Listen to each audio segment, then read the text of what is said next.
इन्दसद्वन्द्याणं तिवर्णहितमधुरविशदवकाणम् अन्तान्तेतगुणाणं नमो ऋणाणं चिद्भवाणम् सहजानन्दचैतन्य प्रकाशाय मह्यसे नमो नेकान्तविश्रान्त महिम्ने परमात्मने स्वसंवेदनसिद्धाय जिनाय परमात्मने शुद्धजीवासिकायाय नित्यानन्दचिदे नमः। नमो हरिहन्ताणं नमो सिद्धाणं नमो वायरीयाणं नमो वत्सायणं नमो लोहे सवसाहुणम्।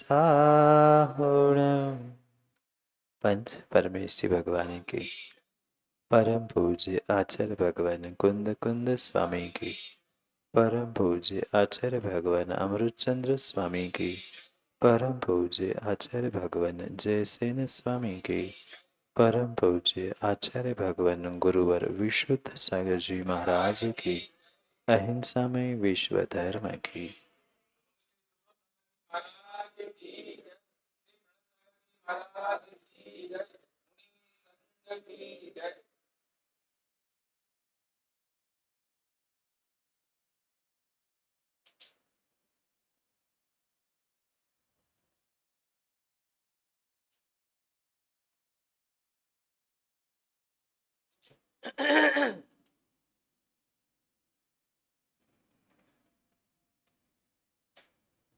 अंतिम तीर्थेश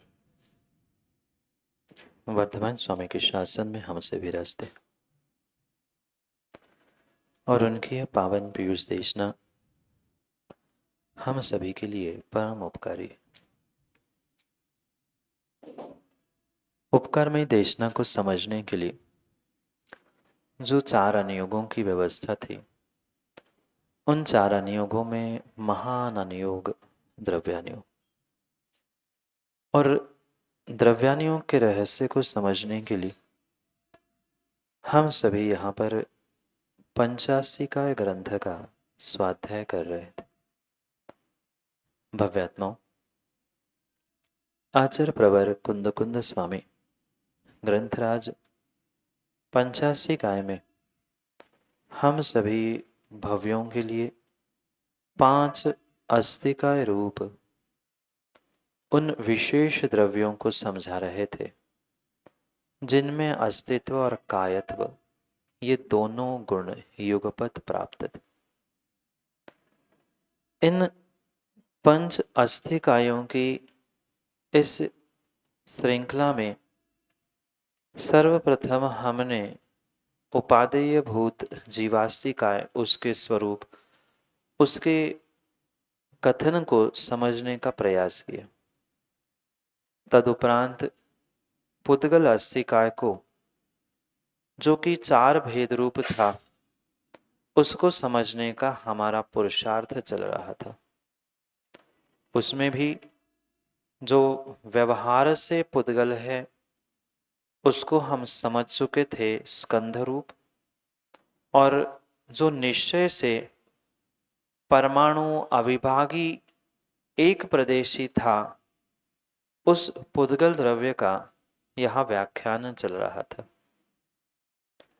और उसी एक प्रदेशी परमाणु में किस प्रकार से विशेषताएं है, ये कल तक गाथा नंबर 80 में हमने समझने का प्रयास किया था, जिसे सारांश के रूप में आज हम एक बार समझे और फिर आगे 81 नंबर के श्लोक को, गाथा को पढ़ने का प्रयास करेंगे।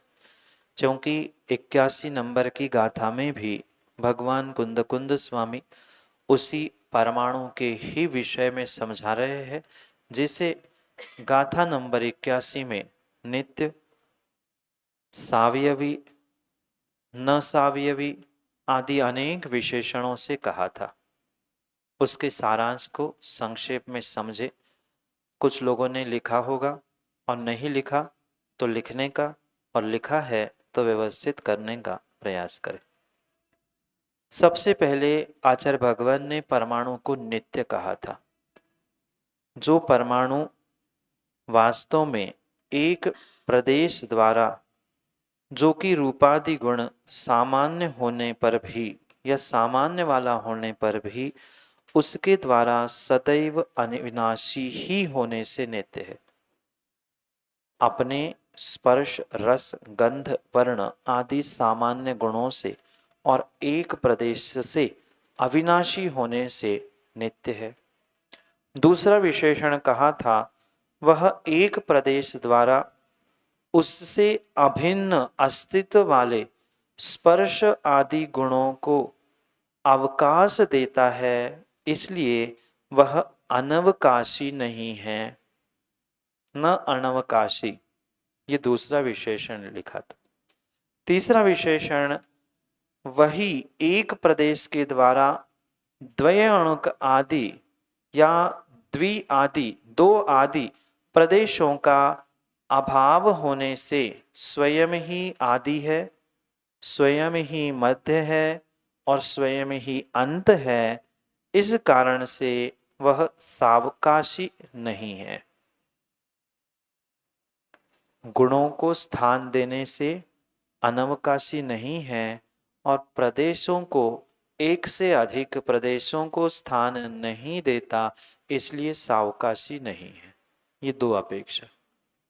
चौथा विशेषण, वह एक प्रदेश के द्वारा स्कंधों के भेद का निमित्त होने से स्कंधों का भेदता, स्कंधों का भेदक ऐसा कहा गया, जो कि कारण परमाणु है। कारण परमाणु है। ठीक। चौथा विशेषण, परमाणु स्कंधों के भेद भेद भेद भेद करने से बनता है, इसलिए उसे भेदता भी कहा और कारण परमाणु भी कहा। कार्य परमाणु कहा। भेदता है तो वहां कार्य हो गया और वह स्कंध के लिए कारण है। भेदता कारण नहीं, करता कार्य परमाणु कहा। ठीक, पुनः समझना विषय को। एक प्रदेश के द्वारा स्कंधों का भेदने का, स्कंधों को भेदने का निमित्त होने से स्कंधों का भेदक कहा और स्कंधों का भेदक होने से स्कंधों का, वही स्कंधों की रचना एक एक प्रदेश के द्वारा करने से उसको, वह टुकड़े टुकड़ों में विभाजित करने के कारण से वह कार्य परमाणु कहा। दोनों विषय सम लगते हैं पर थोड़ा सा ही अंतर है। पांचवा विशेषण, वह एक प्रदेश के द्वारा स्कंध के संघात का निमित्त होने से, अर्थात स्कंध की उत्पत्ति, स्कंध की रचना के लिए निमित्त होने से उसे स्कंधों का कर्ता कहा और स्कंधों का कर्ता होने से कारण परमाणु कहा। स्कंधों का कर्ता होने से कारण परमाणु कहा और स्कंधों का भेदता होने से उसे कार्य परमाणु कहा। ठीक, आगे बढ़ते हैं। वह एक प्रदेश के द्वारा एक आकाश प्रदेश का अतिक्रमण करते हुए मंद गति से जहां जिसको प्राप्त करता है, उस काल के विभाजक होने से, उस काल का विभाजक होने से, समय नामक काल का विभाजक होने से उसे काल विभाजक भी कहा। अगला विशेषण काल विभाजक। क्यों?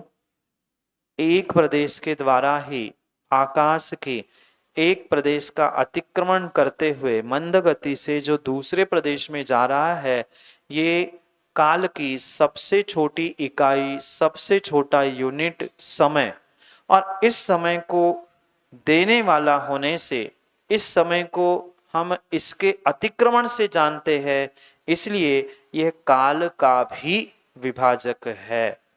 पुनः समझना, काल द्रव्य का विभाजक नहीं है। काल जो व्यवहार रूप हम समझ रहे हैं, उसका ज्ञापक होने से, प्रस्थापित करने वाला होने से उसे भेदक कहा। आगे पुनः जो यह स्कंधों का भेदक कार्य और स्कंधों का उत्पाद करने वाला कारण परमाणु, ये समझने के बाद पुनः 4 प्रकार के संख्या का भी विभाजन किया। द्रव्य, क्षेत्र, काल और भाव, 4 रूप, और उसको ही गुना कर लो, जघन्य और उत्कृष्ट, 8 प्रकार की संख्या हमें प्राप्त होती है। तो उस एक परमाणु रूप जघन्य द्रव्य संख्या और अनंत परमाणु रूप उत्कृष्ट द्रव्य संख्या, एक प्रदेश रूप जघन्य क्षेत्र संख्या और अनंत प्रदेश रूप उत्कृष्ट क्षेत्र संख्या, एक समय रूप जघन्य व्यवहार काल संख्या और अनंत समय रूप उत्कृष्ट व्यवहार काल संख्या, चौथा विशेष भावों की अपेक्षा से समझने योग्य संख्या का व्याख्यान है कि परमाणु द्रव्य में वर्णादि की सर्वजघन्य जो अविभागी प्रतिच्छेद रूप शक्ति है, वह जघन्य भाव संख्या है, और वही परमाणु द्रव्य में जब सर्वोत्कृष्टता से अनंत अविभागी प्रतिच्छेद रूप वर्णादि की शक्ति प्राप्त होती है, वह उत्कृष्ट भाव संख्या है। इस प्रकार से गाथा का सारांश हमने समझा। जिनको नहीं समझ में आया उनके लिए वे नोट्स बने रखे हैं, आप जब चाहे उसे देखकर लिख लो, पर लिख लो, पर लिख लो, पर लिख लो, तो हमेशा के लिए याद रहेगा। इसलिए 3 बार मैंने कहा, आप जैसे बने आपस में लिख लो, इसकी फोटो ले लो और लिखना अपने हाथ से अपने कॉपी में, तो हाथ से लिखा हुआ दिमाग में बहुत जल्दी आता है।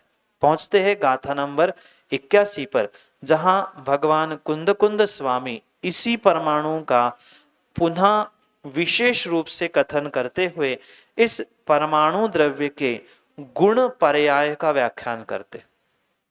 2 प्रकार की व्याख्या 2 प्रकार की पर्याय हमने मां पढ़ी थी, एक द्रव्य पर्याय, एक गुण पर्याय। जो गुणों के परिणमन से उत्पन्न हो रही थी वह गुण पर्याय, और द्रव्यों के परिणमन से उत्पन्न हो रही थी वह द्रव्य पर्याय। जबकि दोनों अलग अलग नहीं थे, पर फिर भी द्रव्य की अपेक्षा से परिणमन द्रव्य पर्याय रूप होता है, और गुणों की परिणमन से होने वाली अवस्था विशेष ये गुण पर्याय रूप ग्रहण की जाती। इस प्रकार से यहाँ परमाणु द्रव्य में क्या, परमाणु नामक पुद्गल द्रव्य में जो गुण पर्यायों का वर्तना है, या गुण पर्याय जो बन रही है, मिट रही है, उसका कथन यहाँ पर करेंगे। समझ में आया? पुराना विषय छोड़ दो, अब नए विषय को हम समझते हैं गाथा नंबर 21 के माध्यम से, 81 के माध्यम से। समझ में आया क्या? क्या समझना है?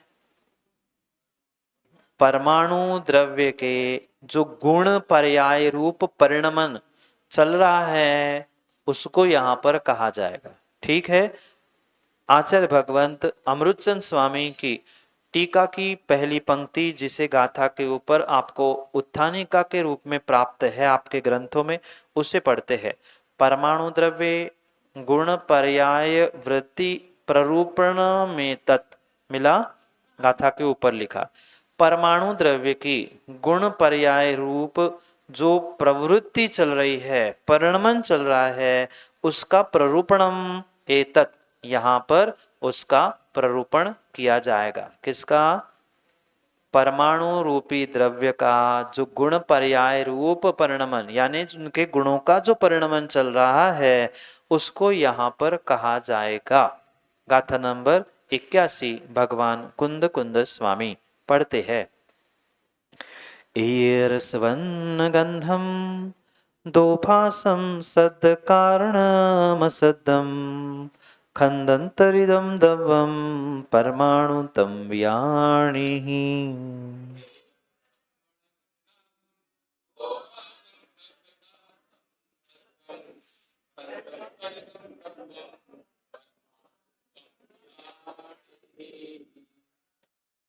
एय रस, एय वर्ण, एय गंध, दो भासम, सद् कारणम असतम, खंदतरियम दव्य परमाणु तम विजानीहि। क्या समझ में आया? परमाणु के गुण बताए, जिसे हमने आलाप पद्धति में भी पढ़ा, इसके पूर्व विषय में भी हमने इसे समझा था। एक परमाणु में एक रस, एक वर्ण, एक गंध और दो स्पर्श जो कि परस्पर में अविरुद्ध होते हैं, ऐसे वह प्राप्त होते हैं। इतना समझ में आया? ए रस, ए वर्ण, ए गंध, दो भासम। आया समझ में? एक रस, एक वर्ण, एक गंध और दो स्पर्श। ठीक, किसमें? परमाणु। आखिरी लिखा है परमाणु। तम जाना, तम विजाने ही, उसे परमाणु जानो। किसको? जिसमें पहली क्वालिटी, पहला विशेषण एक रस, एक वर्ण, एक गंध और दो स्पर्श, ये पहला विशेषण कहा। दूसरा सद् कारणम, शब्द कारण है, शब्दों का कारण है, शब्दों का कारण है, ये दूसरा विशेषण। तीसरा विशेषण अशब्दम, असद्दम, अशब्द है। शब्दों का कारण तो है पर स्वयं में अशब्द रूप है। इस पर काफी चर्चा हमारी पीछे हो चुकी। समझ में आया? शब्द बनने के लिए तो कारण है, निमित्त है, पर स्वयं में अशब्द है। ठीक है, आगे खंड तरिदम दवम, स्कंधांतरितम, स्कंधांतरित होने पर भी वह द्रव्य ही है। स्कंध रूप बनने पर भी प्रत्येक परमाणु स्वतंत्र अपने आप में द्रव्य ही है। समझ में आया क्या? अनंत परमाणु का एक स्कंध पिंड बनने पर भी अनंत परमाणु अपने आप में वह अनंत द्रव्य रूप ही स्वीकार करो। आया समझ में? स्कंधों में होने पर भी एक परमाणु अपने एक स्पर्श, एक वर्ण, एक गंध, एक रस और दो स्पर्श को नहीं छोड़ता। पर फिर भी ये क्यों दिखा? क्योंकि पीछे हमने पढ़ा कारण एक होने पर भी अनेक कार्य प्रदर्शित होते हैं, चार धातु आदि रूप। आया क्या समझ में? एक परमाणु ही हमारे लिए निश्चय से पुद्गल द्रव्य है, ये पक्का हो गया। एक परमाणु ही निश्चय से हमारे लिए पुद्गल द्रव्य है, और वो कितना ही किसी के साथ भी मिल जाए अपने परमाणु द्रव्य रूपी अस्तित्व को नहीं छोड़ता। जैसे मैं किसके साथ हूं? इसके साथ हूं, इसके साथ हूं, नौ कर्मों के साथ हूं, कर्मों के साथ हूं, पर फिर भी मैं ही हूं, आत्मा, परमात्मा रूप। दृष्टांत दृष्टांत है, ये मात्र दृष्टांत है, ये मात्र दृष्टांत है। जैसे परमाणु सजाती मिलते हैं, ऐसे ये सजाती तो मिलेंगे ही नहीं, इसलिए दृष्टांत विजातीय का दिया। आया समझ में? आगे तम परमाणु वियाणे ही, उसे ही परमाणु जानो जिसमें यह पांच की चार विशेषण है। पहला एक रस, एक गंध, एक वर्ण और दो स्पर्श वाला। दूसरा शब्द का कारण। तीसरा स्वयं में अशब्द। और चौथा वह स्कंध में होते हुए भी स्वतंत्र द्रव्य। ऐसा जो परमाणु है उसे परमाणु जानो, या इसे ही ऐसी अवस्था विशेष को प्राप्त करने वाले द्रव्य को परमाणु जानो। जान गए? आगे पढ़े अमृतचंद स्वामी की टीका को, और विस्तार से कहेंगे। और जयसेन स्वामी तो और विस्तार से पुनः परमात्मा के साथ और आत्मा के साथ, जीव के साथ तुलना करते हुए हमें समझाएंगे। पढ़ते हैं आचार्य भगवंत अमृतचंद स्वामी की टीका, समय व्याख्या, गाथा नंबर 81। सर्वत्रापि परमाणु रस वर्ण गंध स्पर्शः सहभुवो गुणः। मिला ना? टीका प्रारंभ हुई है। सर्वत्र अपि परमाणु रस गंध वर्ण स्पर्श सहभुवो गुणा, ये भी सूत्र हमने पढ़ा था आलाप पद्धति में। सहभुव गुणा क्रमवर्तिनः पर्याया, याद है सूत्र? नंबर नहीं हो याद, सूत्र याद रखो। सहभुव गुणा और क्रमवर्तिना पर्याया, जो सहभावी होते हैं वह गुण होते हैं। तो कैसे, कब, कहाँ, किसमें? परमाणु में ये रस वर्ण गंध स्पर्श सहभावी रूप गुण होते हैं। सर्वत्र अपि, सर्वत्र, किसी कोई ऐसी जगह नहीं है जहां परमाणु इन गुणों से रहित होगा। सर्वत्र, सभी स्थानों पर, सर्वथा, सभी कालों में, सभी स्थानों पर वह सहभावी इन गुणों से युक्त ही होगा। तेच क्रम प्रवृत्तिस्तत्र स्वपर्यायी वर्तन्ते। यह जो क्रम से, कौन क्रम? रस वर्ण गंध और स्पर्श, ये अपने अपने क्रम से प्रवृत्त होते हैं। तत्र स्वपर्याय वर्तन्ते, परिणमन भी करते हैं पर स्वपर्याय वर्तन्ते। रस रस में ही, वर्ण वर्ण में ही, गंध गंध में ही और स्पर्श स्पर्श में ही स्वपर्यायी वर्तन्ते। आया क्या समझ में? जो सहभवी गुण हैं वे क्रम से, क्रम क्यों लिखा? क्योंकि पर्याय है। सहभव गुणा क्रमवर्तिनः पर्याया, क्रम से होने वाली अवस्था विशेष को ही पर्याय का। तो क्रम से तो प्रवृत्त होगा, पर कहाँ, कुत्र?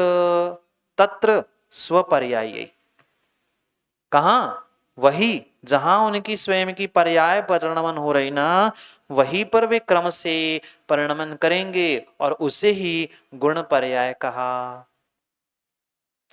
जो चार गुण हैं वे चार गुण अपने स्वयं के पर्याय में ही वर्तन कर रहे हैं, बदल रहे हैं, अवस्था विशेष को प्राप्त कर रहे हैं। दैट इज, वही गुण पर्याय है। ठीक है?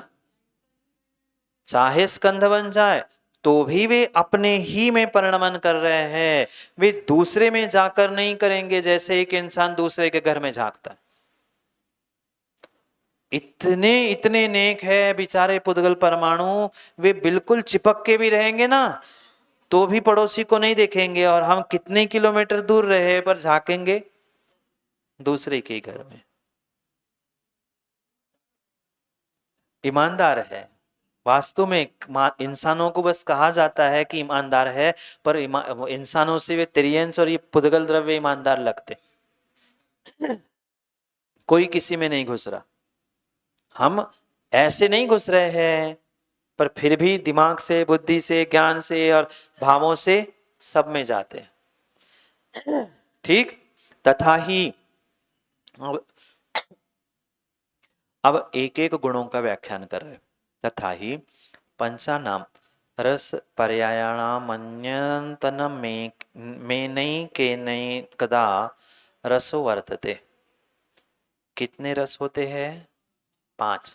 पंचानाम रस पर्यायाणाम, 5 प्रकार की रस पर्याय। 5 प्रकार की रस पर्याय, 5 आज चाहिए था अशोक जी को। 5 प्रकार की रस पर्याय, 5 प्रकार का रस नहीं कह रहा हूं मैं, बहुत गौर से सुनना। 5 प्रकार की रस पर्याय, जैसे 5 प्रकार की ज्ञान पर्याय कल पढ़ी थी ना, ऐसी 5 प्रकार की रस पर्याय। जाति तो रस की अपेक्षा से एक है, पर फिर भी स्वाद पांचों का अलग अलग है। कल आप में भी तो सुना था, जाति बिल्कुल रस ही है, एक ही इंद्रिय का विषय है, पर फिर भी पांचों का स्वाद सर्वथा भिन्न है। एक का स्वाद दूसरे में आएगा क्या? नहीं आएगा। भले ही आप माँ कितनी ही खट्टी मीठी चटनी बना लो, पर खट्टे का स्वाद खट्टा ही रहेगा, मीठे का स्वाद मीठा ही रहेगा। आप मिश्र की अनुभूति लेने में आनंद ले चुके हो, इसलिए तुम्हें खट्टा मीठा स्वाद आ रहा है, पर खट्टे का स्वाद अलग ही आता है, मीठे का स्वाद भी अलग आता है। आप पकड़ नहीं पा रहे हो, पर ऐसा वैज्ञानिकों ने भी सिद्ध कर लिया है राकेश जी कि जीवा पर भी जो सेंसेशन होता है, प्रत्येक रस का सेंसेशन का स्थान अलग अलग है। प्रत्येक स्थान का रस का सेंसेशन अलग अलग है। कड़वी दवाई क्यों सीधे घुटकने की बात करते हैं? क्योंकि यहां कड़वे का स्वाद आता ही नहीं है। ये जेनेटिक साइंस भी समझना होगा। इसलिए जाति भले ही एक हो, पर जिस समय पर जिस पर्याय का प्रकटीकरण होगा, स्वाद अनुभूति बिल्कुल वैसी ही होगी, अन्यथा नहीं होगी। ठीक है। पंच पंचानाम रस पर्यायाणाम, 5 प्रकार की जो रस पर्याय है ना, अन्यत मनेन अन्यत मेन एकेन एकदा रसो वर्ते। एकेन एकदा, 2 प्रकार से एक लिखा है, एकेन एकदा, एकेन एकदा, 2 समझ में आ रहा है? रस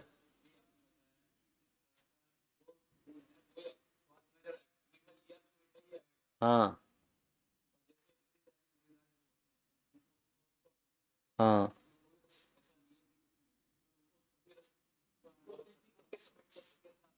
ये रिद्धि का विषय है। कुछ सिद्धांतों के लिए अपवाद भी होते हैं, ये विज्ञान भी आपका स्वीकार करता है।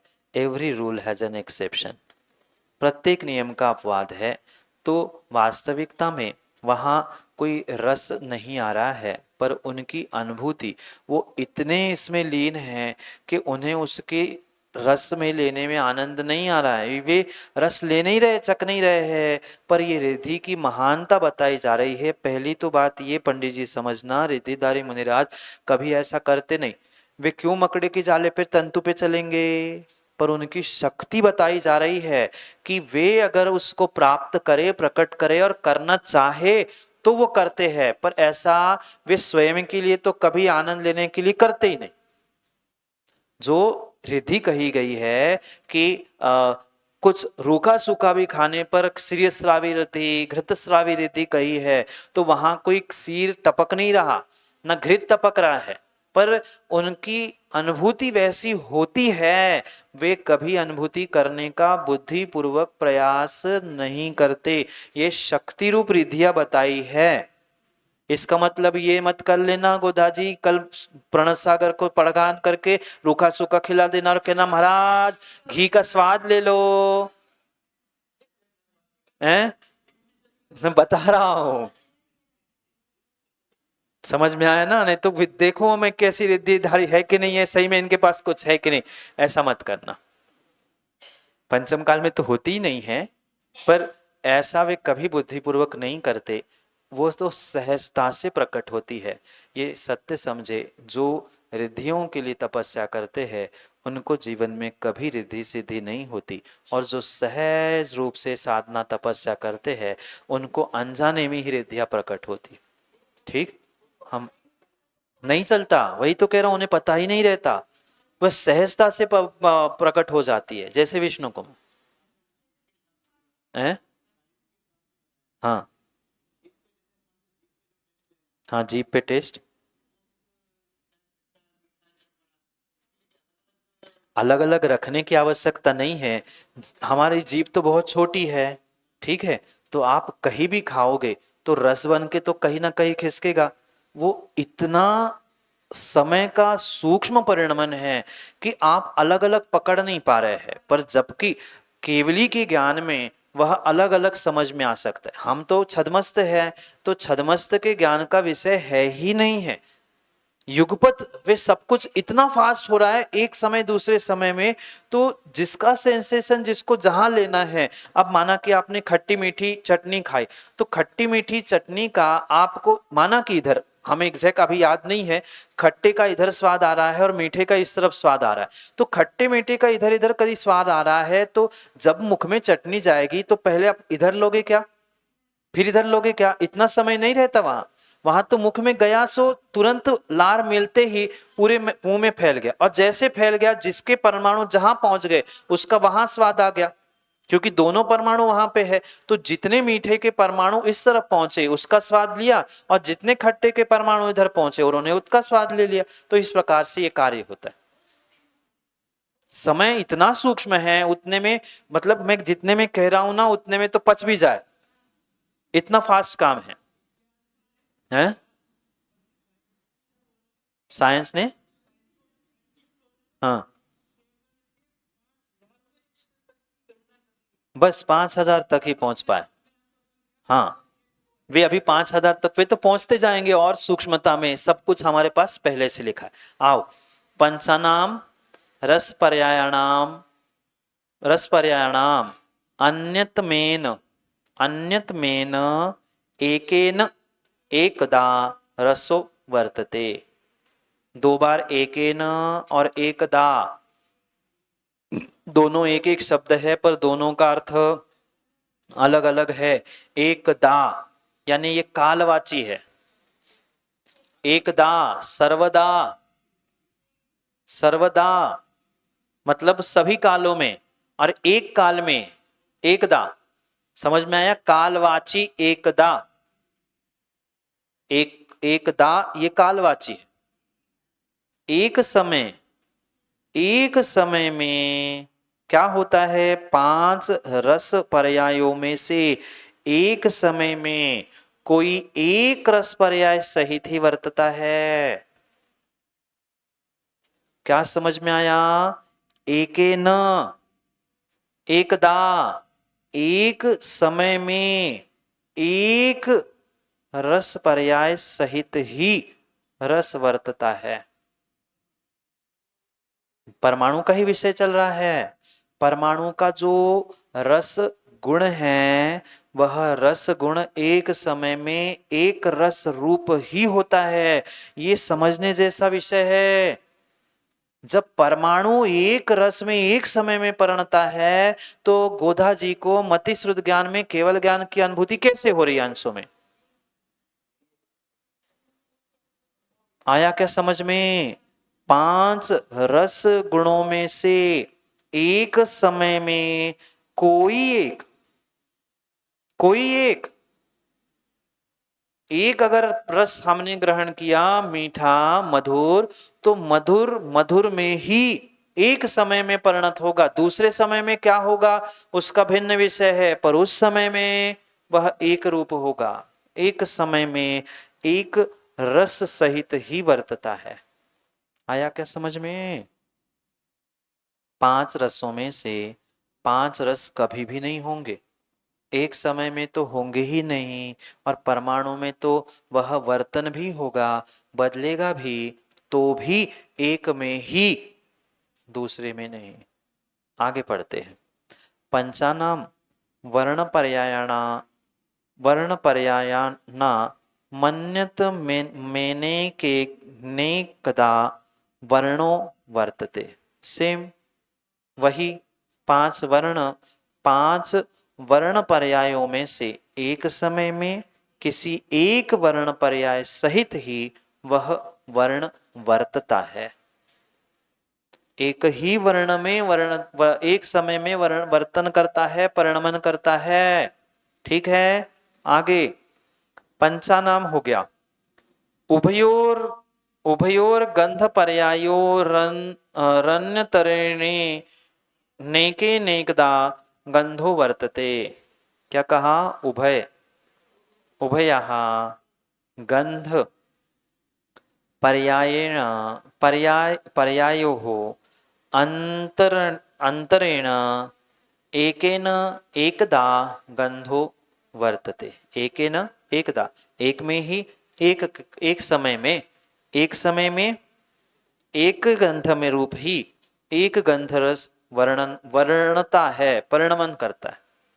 क्योंकि दो ही गंध, उभय गंधों में से, सुगंध दुर्गंध में से किसी एक गंध रूप ही एक समय में वह गंध पर्याय सहित गंध रूप वर्तता है, गंध गुण रूप वर्तन करता है, परिणमन करता है।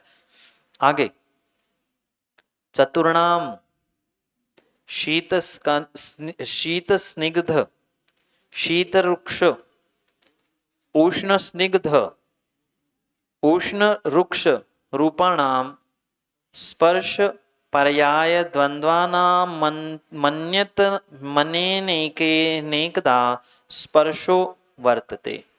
स्पर्श के साथ भी यही, पर ये चार शब्द आप सभी लिख लेना बाद में, अभी नहीं। पहले अपन पढ़ेंगे ये चार शब्द विशेष करके लिख देना कि इनमें से किसकी जोड़ी होगी। क्योंकि आठ है तो चार, दो दो की चार जोड़ियां बताई, तो उनमें से एक ही जोड़ी रहेगी। कैसी जोड़ी? शीत स्निग्ध, शीत स्निग्ध, शीत रुक्ष, उष्ण स्निग्ध या उष्ण रुक्ष। सीधी सी बात है, स्निग्ध रुक्ष दोनों में से एक रहेगा ही रहेगा। 8 स्पर्श है ना, 8 स्पर्शों में से स्निग्ध रुक्ष में दोनों में से एक रहेगा। क्योंकि फिर बंध कैसे होगा? बंध का सूत्र जिनेन्द्र पंडित जी, स्निग्ध रुक्षत्वाद बंधा। स्निग्ध रुक्ष में दोनों स्पर्शों में से कोई दोनों भी अगर नहीं रहेंगे, दोनों में से एक नहीं रहेगा तो बंध नहीं होगा। इसलिए दोनों में से एक तो परमानेंट रहेगा ही रहेगा। फिर कौन रहेगा? शीत और उष्ण, इन दोनों में से एक रहेगा। आया समझ में?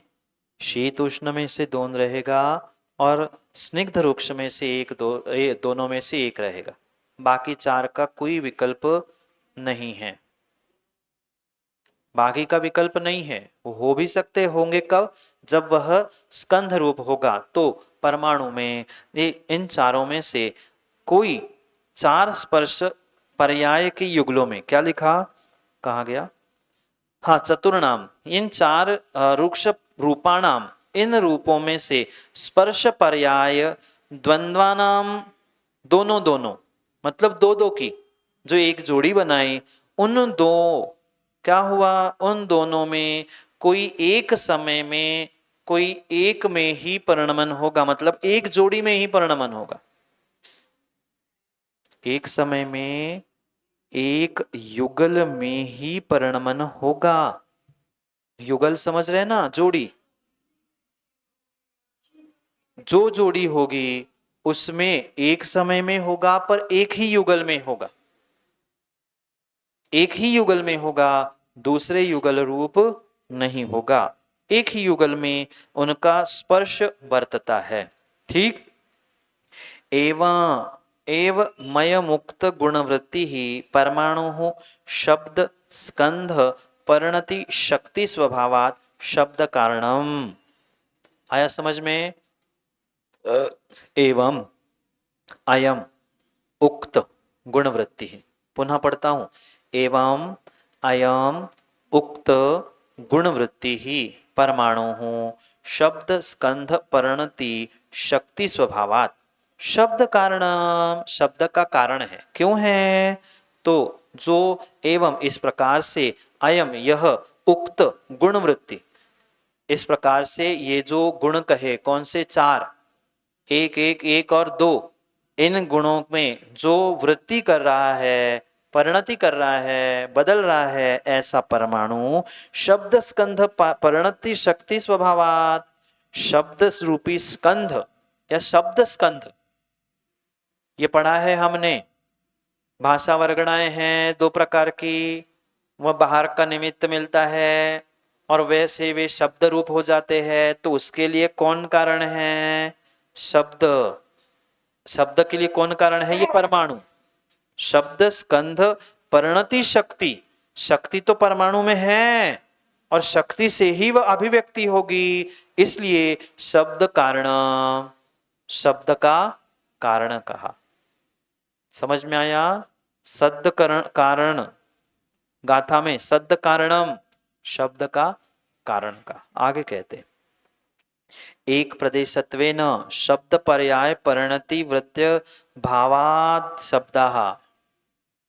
एक प्रदेशत्वेन शब्द पर्याय परिणति वृत्य भावात आधात अशब्दः। क्या? एक प्रदेशी कैसा है परमाणु? एक प्रदेशी, और उस एक प्रदेशत्व से ही क्या करता है? वह एक प्रदेशत्व, एक प्रदेशी होने से ही वह शब्द पर्याय परिणति वृत्त भावात, वृत्ति अभावात, वृत्त भावात है ना, वृत्ति अभावात, वृत्ति का अभाव है। कौन सी वृत्ति? शब्द पर्याय परिणत अवृत्ति। कारण शब्द पर्याय रूप परिणति नहीं करता या नहीं वर्तता, ऐसा होने से शब्द का कारण होने पर भी स्वयं में अशब्द है। दूध घी का कारण होने पर भी स्वयं में घी का स्वाद नहीं देगा। आया ना समझ में? घी का कारण तो है पर वह घी नहीं है। ऐसे ही ज्ञानचंद जी, आपका ज्ञान शब्द का नहीं, आपका आत्मा का मति श्रुत ज्ञान केवल ज्ञान के लिए कारण होने पर भी केवल ज्ञान का अंश नहीं है।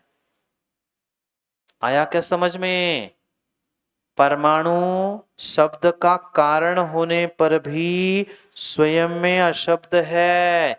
ऐसे ही मेरा मति श्रुत ज्ञान उस केवल ज्ञान के लिए 100% कारण है। बिना मति श्रुत के, बिना मति श्रुत को मांझे केवल ज्ञान प्रकट नहीं होगा। पर केवल ज्ञान, वह केवल ज्ञान है, वर्तमान में वह अकेवल रूप ही मति श्रुत है, अशब्द।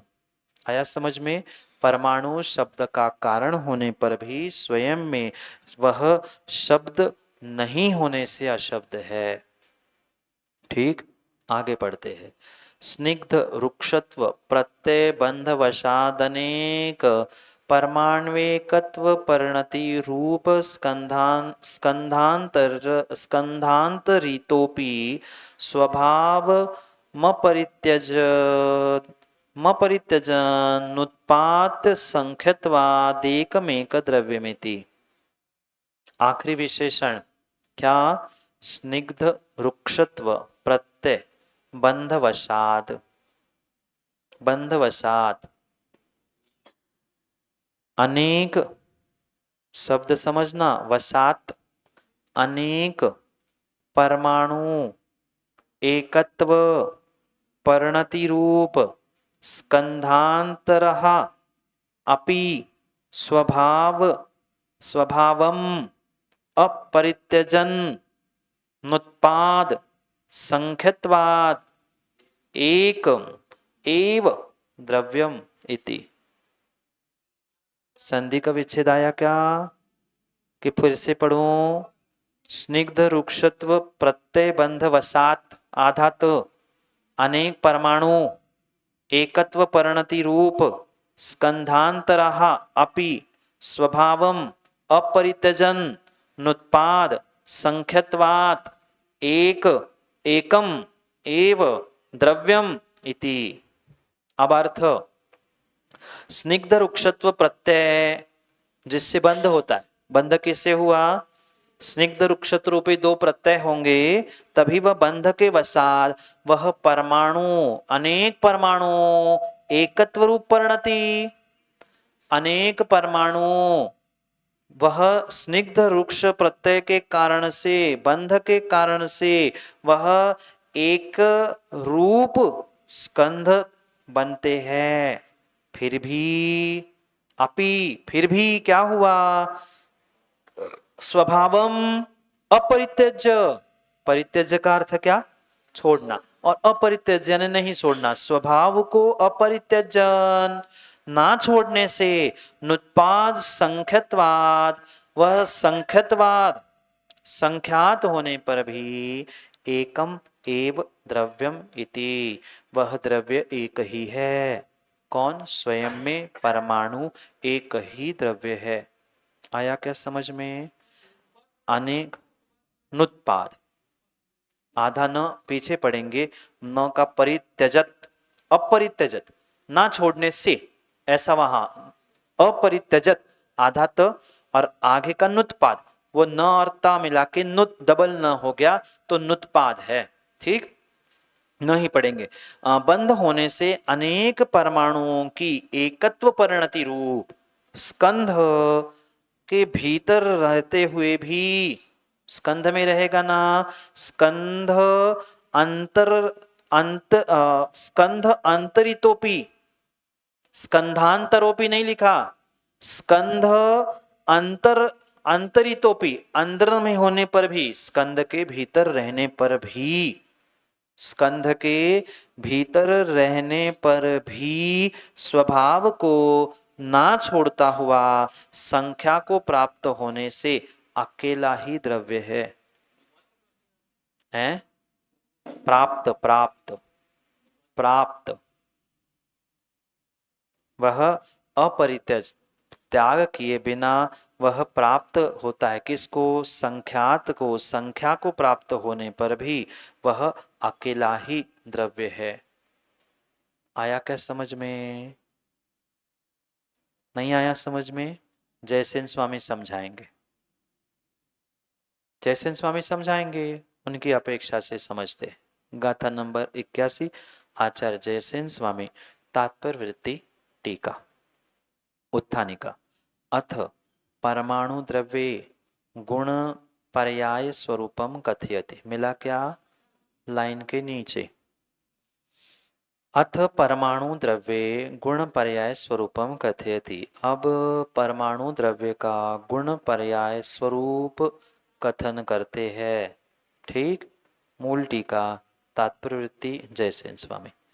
एक रस वर्ण गंध द्विस्पर्शा, एक रस एक वर्ण एक गंध दो स्पर्श, तथा ही ऐसा होने पर भी तत्र परमाणु तिक्तादि पंच रस पर्यायाना मेक मेक तने मेने के नेकदा रसो वर्तते, शुक्लादि पंच वर्ण पर्यायाना मेक तन मेक तम मेक तमे नेके नेकदा वर्णो वर्तते, सुरभि दुर्भि रूप गंध पर्याय पर्यायोर द्वयोरेक द्वयोरेक मत द्वयोरेक तमे नैके नेकदा गंधो वर्तते, शीत स्निग्ध शीत रुक्ष उष्ण स्निग्ध उष्ण रुक्ष रूपाणाम चतुर्णाम स्पर्श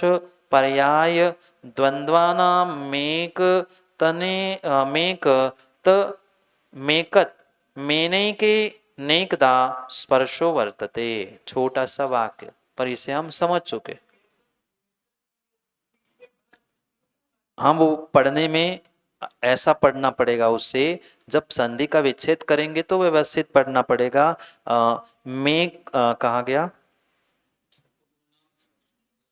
हाँ, पर्यायाणाम एक एक तन में एकत एकत मेन एकत मेन एकत मेन एक त में न एकत मेन, और फिर एकेन एकदा, एकेन एकदा, तो उसके पहले एक तमेन एक तमेन एक तमेन एकेन एकदा, मिला ना, परमाणु एक तमेन एक एकेन एकदा, तीन बार एक है, एक तमेन एकेन एकदा, पर तीनों का अर्थ अलग अलग अभिप्राय से है।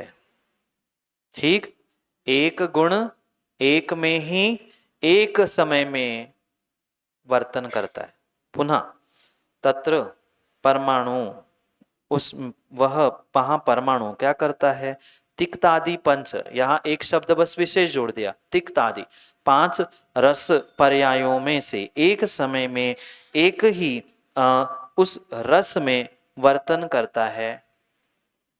पुनः शुक्ल आदि 5 वर्णों में, 5 वर्ण पर्यायों में एक समय में एक वर्ण में ही वह वर्ण गुण पर्याय को प्राप्त करता है, या वह एक पर्याय एक समय में वर्तन करती है, परिवर्तन करती है। पुनः सुरभि दुर्भि रूप गंध पर्याय द्वयोर, उन दोनों में से कोई एक समय में एक ही प्रकार से एक में ही, मतलब दोनों में से किसी एक में वह गंध वर्तते, गंध पर्याय वर्तन करती है, परिणमन करती है। उसी प्रकार से जो 4 युगल बताए, स्निग्ध शीत स्निग्ध, शीत रुक्ष, उष्ण स्निग्ध और उष्ण रुक्ष आदि रूप जो 4 युगल कहे, उन युगलों में से किसी एक युगल में एक समय में वह परिणमन करते हुए स्पर्श पर्याय वर्तन करती है इति। ठीक है, आगे शब्द कारणोप्य शब्द आत्मवत, क्या कहा गोदा जी? आत्मवत कैसे? शब्द कारण होने पर भी स्वयं में अशब्द है, आत्मवत, आत्मा के समान। यथात्मा, पढ़ो, बहुत अच्छा दृष्टांत दिया। यथात्मा व्यवहारेण ताल्वोष्ट्र पुट व्यापारेण शब्द कारण भूतो अपि निश्चयनातीन्द्रिय ज्ञान विषयत्वात् शब्द ज्ञान विषयो न भवति, शब्दादि पुद्गल पर्याय रूपो वा न भवति, तेन कारणेन अशब्दा तथा परमाणुरपि शक्ति रूपेण शब्द कारणभूतोप्यपेक प्रदेशत्वेन शब्द व्यक्त व्यक्तय भावा दशब्दः। शब्द का कारण होने पर भी स्वयं में अशब्द है, आत्मवत, आत्मा के समान, जीव के समान। कैसे? यथा आत्मा व्यवहारेण, जैसे व्यवहार से तालु, ओष्ठ, पुट आदि के व्यापार से शब्द कारण भूतो अपि, शब्द का कारण है कौन? कौन?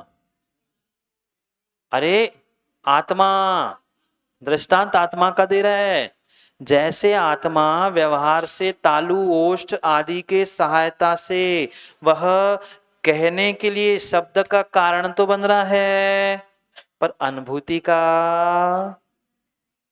आगे कह रहे, समझ में आया क्या इतना? यथा आत्मा व्यवहारेण, आत्मा व्यवहार से तालु, ओष्ठ, पुष्ट, पुट आदि के व्यापार से शब्द का कारण भूतो, शब्द कारण तो होता है, अपि निश्चयन निश्चयन अतीन्द्रिय ज्ञान विषयत्वात्, निश्चय से अतीन्द्रिय ज्ञान का विषय है होने से वह शब्द ज्ञान विषयो न भवति। ओ ज्ञानी, शब्दों के ही ज्ञानी हो। राकेश जी, ज्ञान की अनुभूति के ज्ञानी अभी आया क्या समझ में? आत्मा शब्द की तो अनुभूति खूब कर रही, हु हा करते हुए, पर आत्मा की अनुभूति अभी आया क्या? क्योंकि अतीन्द्रिय ज्ञान विषयत्वात्, इंद्रियों का विषय ही नहीं है। पता नहीं जिनेन्द्र पंडित जी घंटों घंटों बैठते और कहते हा सफेद दिख रही, अनुभव करो। अरे सफेद झूठ बोल रहे हो, सफेद तो पुद्गल की प्रॉपर्टी होती है, गुण होता है। जीव सफेद कैसे दिखा? आत्मा की सफेद अनुभूति मतलब सफेद झूठ बोल रहे। हुआ आवाज निकल रही है, हाँ देखो, अनुभूत करो। अनुभूति भी आपको अभी जो जिस कैटेगरी की, जिस जाति की चाहिए उस जाति की भी नहीं हो रही। अनुभूति मात्र शब्दों की चल रही है। अगर हु हा हा आवाज निकल रही, सफेद पीले नीले काले रंग दिखल रहे ना, अभी किसी की अनुभूति नहीं, अमूर्तिक है। न स्पर्श न रस न गंध न वर्ण। अनुभूति होगी मीठा खाने के बाद। मीठा जब खाते हो ना, तब कभी भी आवाज नहीं आती। मीठा खाने के बाद आवाज आती है। अनुभूत करके देखना। खाने का आनंद लो कि आवाज करो। अगर आवाज कर रहे हो तो खाने का आनंद नहीं, और खाने का आनंद लूट रहे तो आवाज नहीं है। नहीं खाया कभी मीठा? खा के देख लेना। खाया है ना? मीठे की अनुभूति जब होती है तब जीव अनुभूति में लीन होगा। आ नहीं करेगा, आ करेगा तो स्वाद स्वाहा चला गया। सातवें आठवें नहीं, चौथे में भी मानने में दिक्कत नहीं है। भावनात्मक सब अनुभूति होगी, पहले गुण स्थान में भी होगी, पर अनुभूति में अंतर है। सातवें गुण स्थान में आठवें गुण स्थान में बैठे मुनिराज को आप हुआ हा करके हुए देखा क्या? वे करेंगे नहीं। जो अनुभूति लेगा वो शब्दों में कह ही नहीं सकता। शब्दातीत है, इंद्रियातीत है। स्पष्ट तो लिखा शब्दातीत है। जब शब्द ही शब्दातीत है, शब्द ही शब्दातीत है, तो आत्मा आया क्या समझ में? शब्द ही शब्दातीत है। वो तो मात्र शब्दों में कह दिया, पर वो शब्द कैसे बना? कैसे बना ये हमने व्याख्या तो पढ़ी, पर फिर भी शब्दों में दिखा सकते हो क्या? नहीं। अनुभूति ही अनुभूति जन्य है। क्या कहा? शुद्ध नहीं, निश्चयति, निश्चय से अतीन्द्रिय ज्ञान विषयत्वात्। विषय तो है आत्मा, आत्मा की अनुभूति, ये विषय तो है, पर मां अतीन्द्रिय विषय है। अतीन्द्रिय समझ रहे ना? इंद्रियों से रहित। अभी अनिंद्रिय तक भी नहीं पहुंचे हैं ज्ञानी। अनिंद्रिय यानी मन, अनिंद्रिय तक भी नहीं पहुंचे। मन की अनुभूति तो जान नहीं पा रहे हैं, और अतीन्द्रिय आत्मा की कैसी अनुभूति होगी? आया समझ में? मैं तो अतीन्द्रिय अनिंद्रिय भी नहीं पूछ रहा हूं, मैं तो इंद्रिय की अनुभूति बताओ पूछ रहा हूं। मीठा मतलब कैसा? खाया ना मीठा? बताइए मीठा मतलब कैसा? मीठा मतलब कैसा है? तो कर कैसा फिर बताओ। तो चरपरा नहीं, वो चरपरा कैसा नहीं? चरपरा कैसा नहीं? वो मीठा चरपरा कैसा नहीं? जो खट्टा चरपरा मीठा नहीं, वो कैसा? शब्दों में कितने ही कह देना, कितने ही कह देना, इतना ही कह दो। महाराज खाके आप ही देख लो। ऐसे ही मैं कह रहा हूं, शब्दों में अनुभूति नहीं होगी, यानी आत्मा की अनुभूति करके देखो और फिर स्वाद लेके देख लो। शब्दों की अनुभूति से स्वाद आने वाला नहीं है। शब्दों का विषय ही नहीं है, मात्र अतीन्द्रिय अनुभूति का विषय है। अतीन्द्रिय ज्ञान विषयत्वात् शब्द ज्ञान विषयो न भवति। शब्द का विषय ही नहीं बनता,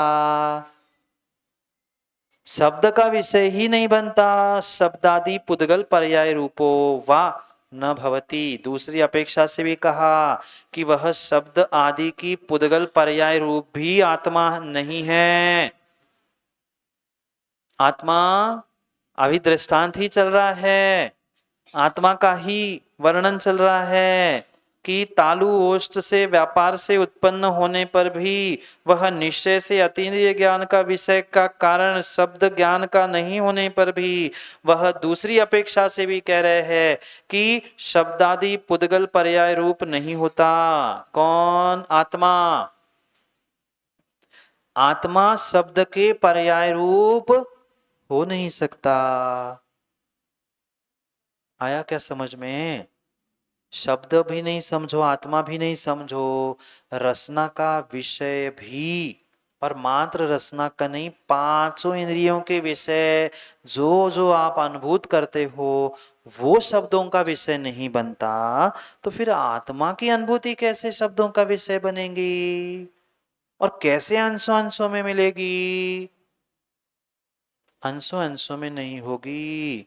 जैसी सत्ता आत्मा की होगी, जैसी पर्याय होगी, अनुभूति भी तत्काल में वैसी ही होगी, वैसी ही होगी।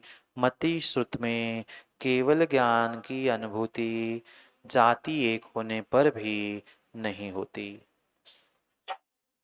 नहीं होती। आया समझ में? आगे पढ़ते क्या कहा? वा न भवति तेन कारणेन अशब्दा, उसी कारण से मेरी आत्मा अशब्द है।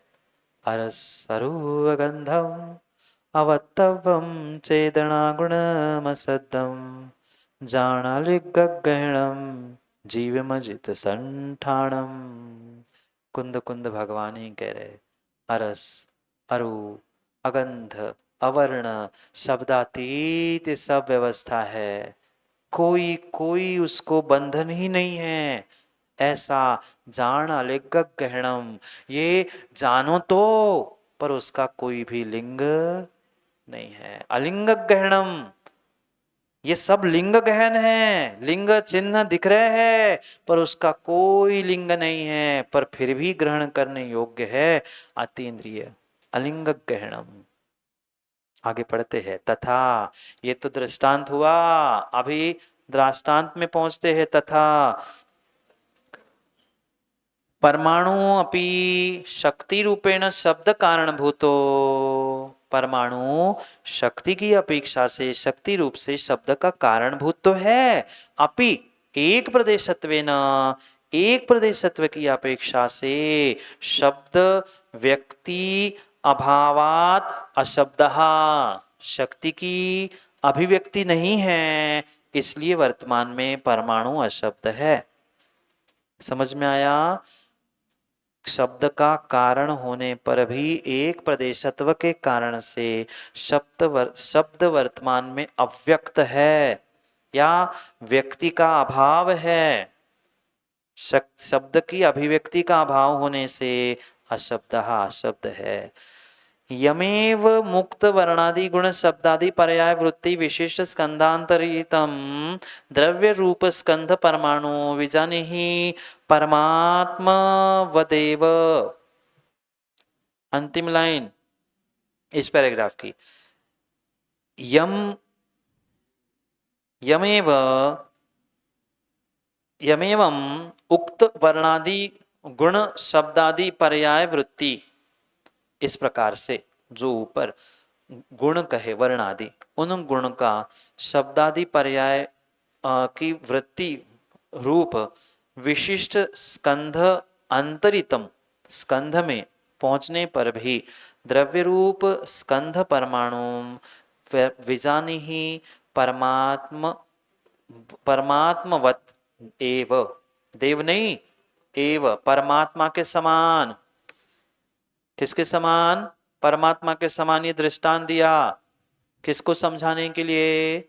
पुद्गल को समझाने के लिए। क्या कहा? जो इस प्रकार उक्त वर्णादि गुण शब्दादि पर्याय वृत्ति विशेष यानी परिणमन विशेष रूप स्कंध में अंतर्गर्भित होने पर भी, अंतर्निहित होने पर भी, भीतर पहुंचने पर भी द्रव्य रूप से वह स्कंध का जो एक परमाणु है वह परमाणु परमात्मा की तरह ही जानो, स्वतंत्र, स्वतंत्र परमात्मा की तरह ही जानो। सबसे मिला हुआ होने पर भी किसी से नहीं मिला परमात्मा। सिद्धालय में एक माही अनंत राजे घुसे पड़े एक में अनंत, पर फिर भी किसी की अनुभूति कोई दूसरा नहीं ले रहा।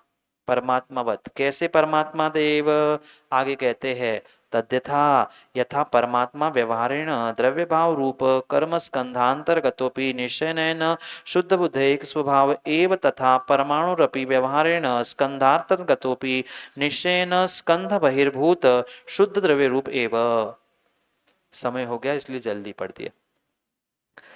यथा परमात्मा व्यवहारेण द्रव्य भाव रूप कर्म स्कंधांतर्गतः अपि निश्चयेन शुद्ध बुद्ध एक स्वभाव एव तथा परमाणु अपि व्यवहारेण स्कंधांतर्गतः अपि निश्चयेन स्कंध बहिर्भूत शुद्ध द्रव्य रूप एव। जैसे यह परमात्मा व्यवहार से, कौन सा परमात्मा, अभी सिद्धालय के परमात्मा की बात नहीं कर रहे, इसी परमात्मा की, जैसे ये परमात्मा व्यवहार से द्रव्य भाव रूप कर्म स्कंधांतर्गतोपि, द्रव्य भाव कर्म स्कंधों के अंतर्गत होने पर भी, उनके मध्य में होने पर भी निश्चय से शुद्ध बुद्ध एक स्वभाव वाला ही है, तथा उसी प्रकार परमाणु भी व्यवहार के स्कंध के अंदर घुसने पर भी, अंतर्गतों पे, स्कंध के अंदर होने पर भी निश्चय से स्कंध बहिर्भूता, स्कंध के बहिर्भूति ही है, इसलिए शुद्ध द्रव्य रूप एवं, शुद्ध द्रव्य रूप ही है, अपने में परमाणु शुद्ध द्रव्य रूप ही है, व्यवहार से स्कंध पर्याय जरूर है पर निश्चय से स्वतंत्र है। अथवा स्कंधांतरित इति को अर्था, दूसरे प्रकार से पूछ रहे हैं कि अथवा स्कंध में गर्भित है, इसका क्या अर्थ हुआ? स्कंधांतरित, स्कंध में अंतरित हो गया, उसका कहा अर्थ, क्या अर्थ है? स्कंधात पूर्वमेव भिन्न इति अभिप्राया, स्कंध से पहले ही भिन्न है ऐसा अभिप्राय हुआ। स्कंधागतित हुआ, स्कंध में अंतर्निहित हो गया, स्कंध में गर्भित हो गया। पुनः समझना, स्कंध में गर्भित हो गया, माँ में पुत्र गर्भित हो गया, मतलब माँ अलग थी और पुत्र अलग अलग थे, तभी तो गर्भ में अंतरित हुए। ऐसे ही स्कंध में गंधांतरित हुआ, मतलब वो पहले भी भिन्न था और मिलने के बाद भी भिन्न है। इति अभिप्राया, इतना सा अभिप्राय है। एवं परमाणु द्रव्य वर्णादि गुण स्वरूप शब्दादि पर्याय स्वरूप कथनेन पंचम गाथा कथा, इस प्रकार से परमाणु द्रव्य की वर्णादि गुण में स्वरूप रूप शब्दादि पर्याय रूप स्वरूप कथन से पांचवी गाथा गता समाप्त हुई। इति परमाणु द्रव्य रूपेण द्वितीय स्थलीय समुदाय न गाथा पंचकम गतम, इस प्रकार से परमाणु द्रव्य के रूप से दूसरे स्थल में समुदाय से ये गाथा पंचक यानी 5 गाथाओं का समूह यहाँ पर गतम, समय भी गतम। इस प्रकार अब पुद्गल का उपसंहार गाथा में करते हुए अगले अस्थिकाय की ओर आगे हम बढ़ेंगे। कल अभी पुद्गल अस्थिकाय का उपसंहार रूप अंतिम गाथा में सारांश हम पढ़ेंगे। समय कल का समय पर समझने के लिए मिलेंगे, क्योंकि समय पे किया गया काम समय को दिलाता है। बोली भगवान महावीर स्वामी की। नमो।